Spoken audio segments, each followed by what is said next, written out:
మూసీ మూసీ నదికి సంబంధించి ప్రభుత్వం ఇచ్చినటువంటి ఆన్సర్లో నేను పాయింట్అవుట్ చేస్తా ఉన్నాను సార్. ఫస్ట్ పాయింట్లో చాలా క్లారిటీగా the estimated cost to be incurred for the project will be ascertained upon the finalisation of the detailed project report అని చెప్పారు సార్ వారు. అయితే దీనికి ఆపోజిట్గా నిర్దిష్టమైనటువంటి సమాచారం మా దగ్గర ఉంది సార్. వరల్డ్ బ్యాంక్లో ఈ ప్రభుత్వం 4,100 కోట్లు మాకు కావాలి మూసీ సుందరీకరణ ప్రాజెక్ట్ కోసం అని చెప్పి వరల్డ్ బ్యాంక్కి సబ్మిట్ చేసింది సార్. ఈ గవర్నమెంట్ సబ్మిట్ చేసిన మాట వాస్తవమా కాదా? చేసుంటే అది ఏ తేదీన చేశారో ఇంపార్టెంట్ సార్. ఎందుకంటే ఇవాళ 16వ తారీఖు, ఇవాళ 17 డిసెంబర్ సార్. 17 డిసెంబర్లో హౌస్లో మనకిచ్చిన సమాధానం డిపిఆర్ ప్రిపేర్ కాలేదని సార్. మరి వీళ్ళు వరల్డ్ బ్యాంక్లో డిపిఆర్ ప్రిపేర్ కాకుండా 4,100 కోట్ల లోన్ కావాలని ఎప్పుడు అడిగారు? ఆ డేట్స్ ఏంటి దయచేసి ప్రభుత్వం క్రిస్టల్ క్లియర్గా ప్రజలకు చెప్పాల్సినటువంటి అవసరం ఉంది సార్.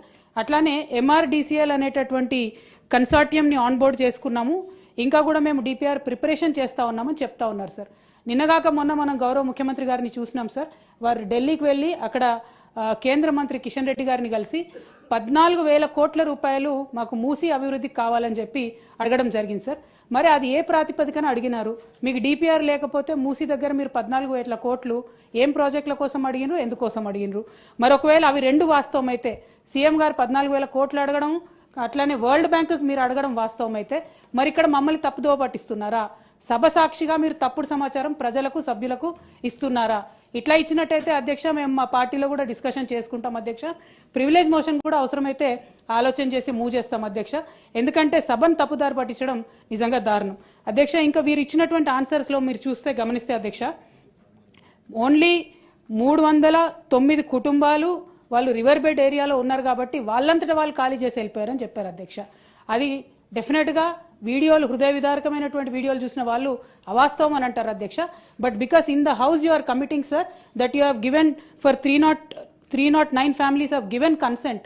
నేను సభ ద్వారా అడుగుతా ఉన్నా అధ్యక్ష, గౌరవ స్పీకర్ గారికి మరి ఆ 309 కుటుంబాలు ఏదైనా కన్సెంట్ లెటర్ సైన్ చేసి ఉంటే అది ఇవ్వమని నేను కోరుతా ఉన్నా అధ్యక్ష. ఎందుకంటే కింద ఇంకొకటి వారు ఏం చెప్పారు, 181 కుటుంబాలు తమంతట తామే వారి ఇళ్లను కూల్చుకొని వెళ్ళిపోయారని చెప్పారు అధ్యక్ష. ఇది వినడానికి కూడా దారుణంగా చాలా హాస్యాస్పదంగా ఉంది అధ్యక్ష. మరి ఆ 181 కుటుంబాలు ఏదైనా కన్సెంట్ లెటర్ ఇచ్చాయా ప్రభుత్వానికి, ఉన్నదా అనేటటువంటి అంశం మేము అడుగుతా ఉన్నాం అధ్యక్ష.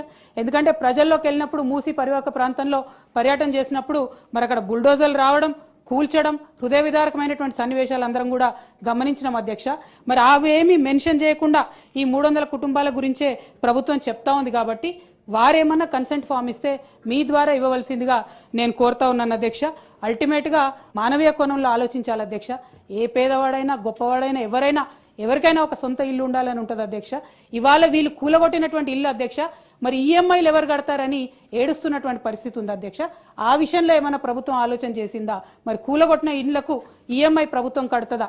ఈ 3 అంశాల మీద స్పష్టత ఇవ్వాల్సిందిగా కోరుతా ఉన్నాను అధ్యక్ష.